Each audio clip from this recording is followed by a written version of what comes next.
네, 안녕하세요. 철영입니다. 여러분, 혹시 빚이 있으십니까? 있으시다면 하루라도 빨리 갚기 위해 열심히 노력 중이신가요? 빚에는 두 가지가 있습니다. 하나는 우리가 흔히 알고 있는 나쁜 빚, 그리고 또 하나는 우리가 잘 모르고 있었던 좋은 빚입니다. 나쁜 빚이란 건 무엇일까요? 아주 쉽고 간단합니다. 바로 손해가 발생하는 빚입니다. 즉, 나의 재산을 갉아먹는 빚. 가장 쉬운 예가요.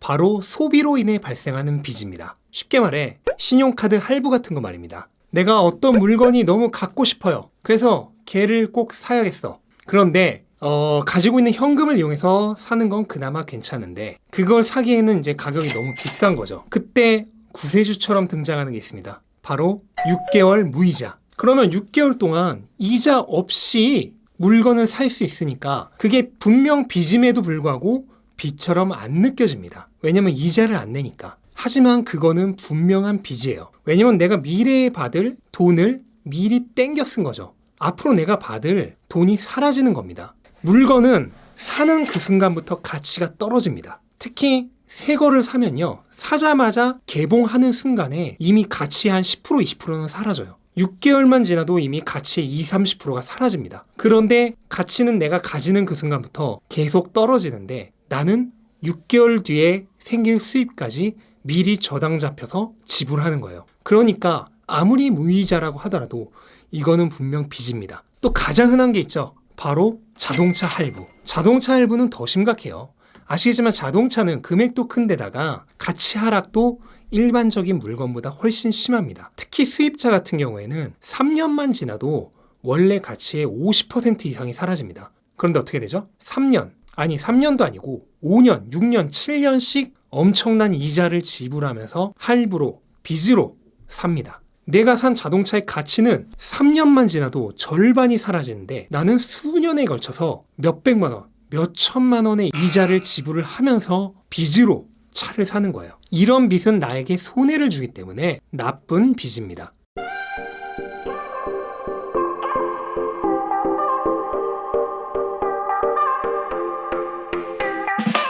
그런데 좋은 빚이 있다는 건 혹시 들어보셨나요? 아니, 빚이면 다 빚이지 뭔 좋은 빚이 있어. 빚은 다 나쁜 거 아니에요?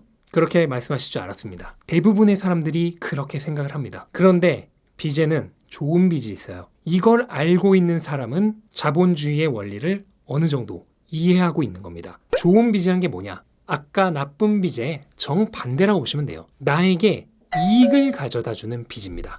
예를 들어 내가 가게를 내려고 그래. 사업을 하려고 그래. 그런데 내 돈은 2천만 원밖에 없는데 사업을 하기 위해서 5천만 원이 필요해요. 그래서 3천만 원을 빌려서 사업을 시작을 했다고 해봅시다. 빌린 돈 3천만 원에 대한 이자가 예를 들어서 한 5%라고 해봅시다. 그럼 매년 150만 원씩 이자를 내야 되는 거죠. 그런데 내가 그 사업을 통해서 순수익으로 매년 몇 천만 원을 벌었다고 해봐요. 그러면 이자는 150만 원만 내면 되는데 수익은 몇 천만 원이야. 그러면 그거는 좋은 빚일까요? 나쁜 빚일까요? 네, 나에게 이익을 가져다 주므로 그게 바로 좋은 빚입니다. 나에게 이익을 가져다 주는 빚.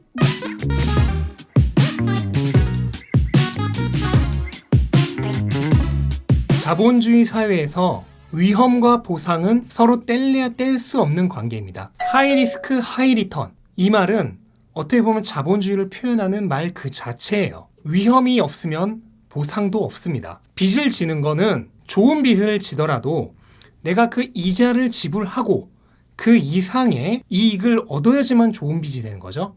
빚을 진다는 거는 결국 위험을 지는 겁니다. 하지만 이 위험이 없으면은 돈을 벌 기회도 없어요. 부자들은 좋은 빚을 활용을 해가지고 그걸 지렛대 삼아서 소득을 창출해주는 자산을 삽니다. 당연히 그 자산은 원래 내 돈만으로 사기에는 훨씬 큰 자산이기 때문에 그 자산을 잘 활용할 경우 원래 내가 할 수 없을 정도로 빠른 속도로 내 자산을 증식시켜줍니다. 그렇기 때문에 이 좋은 빚이 없을 경우에는 부를 쌓기까지 훨씬 더 많은 시간이 필요하게 됩니다.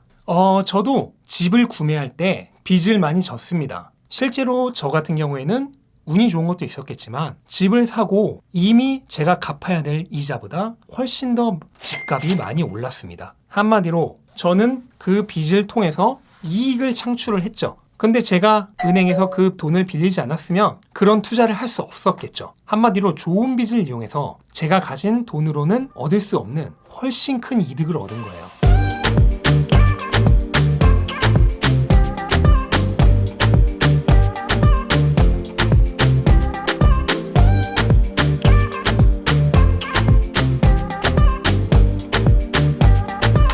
웬만한 사람이 대학교를 나오고 20대 후반에 취업을 해서 초반에는 돈도 거의 못 모아요. 한 30대 중반 정도에 열심히 돈을 모으면 남자 기준으로 한 30대 중반, 여자 기준으로는 한 30대 초반이면 이제 또 결혼을 하죠.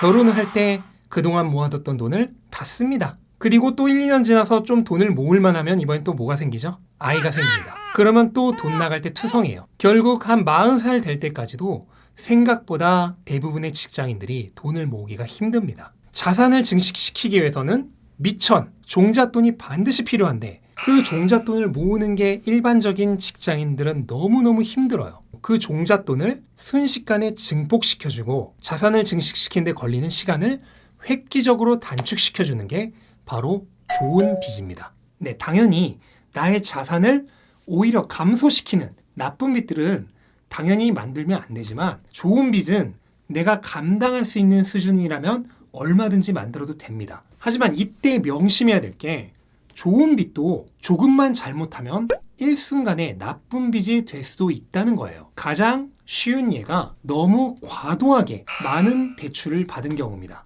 보통 이제 대출을 받아서 사업이나 투자를 하게 되면요. 월급이랑은 다르게 매달 일정하게 수입이 들어오는 게 결코 아니에요. 투자 같은 경우에는 뭐 많게는 1년, 2년 동안 오히려 마이너스인 경우도 있습니다. 또한 사업이나 투자나 내가 원할 때 바로 처분할 수 있는 자산은 아니에요. 처분하기까지 어느 정도 시간이 필요합니다. 그런데 대출 이자는 매달 현금으로 내야만 되죠. 그런데 너무 과도한 빚을 지게 되면 어떻게 될까요? 수익은 매달 일정하게 들어오지 않고 내가 처분하고 싶을 때도 마음대로 처분할 수 없는데 이자는 내가 매달 현금으로 내야 되다 보니까 엄청난 부담이 됩니다. 그렇다면 이거는 좋은 빚이라도 과도하게 빚을 진 거기 때문에 그때부터는 나쁜 빚이 됩니다. 몸에 좋은 음식도요. 우리가 많이 먹으면 다 우리 몸에 독이 되죠. 그거랑 똑같다고 보시면 돼요. 좋은 빚도 자기가 감당하기 힘들 정도로 많이 진다면 그거는 나쁜 빚입니다.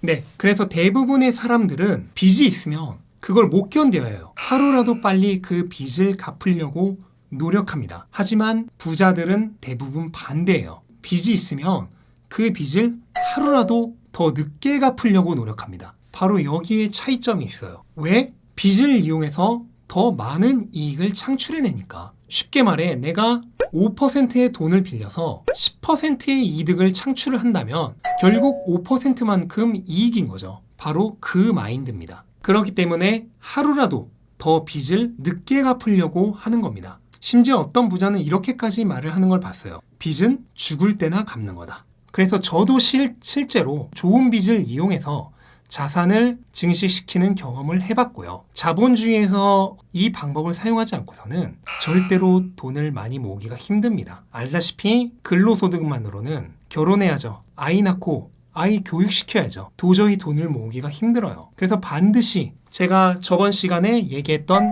자본주의의 기본 원리, 돈이 돈을 만들게 해라. 그 원리를 따라야만 합니다. 젊을 때는요, 한번 최대한 공격적으로 도전해보세요. 나중에 나이가 많이 들어서 퇴직금으로 투자를 한다. 그렇다면 그거는 저도 도시락 싸들고 말립니다. 하지만 젊을 때, 20대 때, 30대 때 투자 좀 해봤다가 어느 정도 돈을 잃어보는 경험을 했다. 그건요, 절대로 나쁘지 않습니다. 그것만으로도 인생에 엄청나게 커다란 경험이 돼요. 그리고 젊을 때 잃는 돈은 사실 우리가 조금만 열심히 노력하면 얼마든지 다시 모을 수 있고 또 앞으로 주어진 시간이 많이 있잖아요. 그러니까 젊을 때는 한번 너무 안정적으로 은행에만 돈을 모아두려고 하지 마시고 조금은 공격적으로 해보시는 걸 추천드려요. 다시 말하지만 젊을 때는 도전했다가 실패하더라도 그것만으로 인생의 큰 경험이 됩니다. 네, 오늘 영상 도움이 되셨다면 구독과 좋아요 부탁드리고요. 앞으로도 재테크에 도움이 될 만한 그런 많은 얘기를 해드릴 테니까요. 관심 갖고 지켜봐 주시면 감사드리겠습니다. 오늘도 좋은 하루 되세요.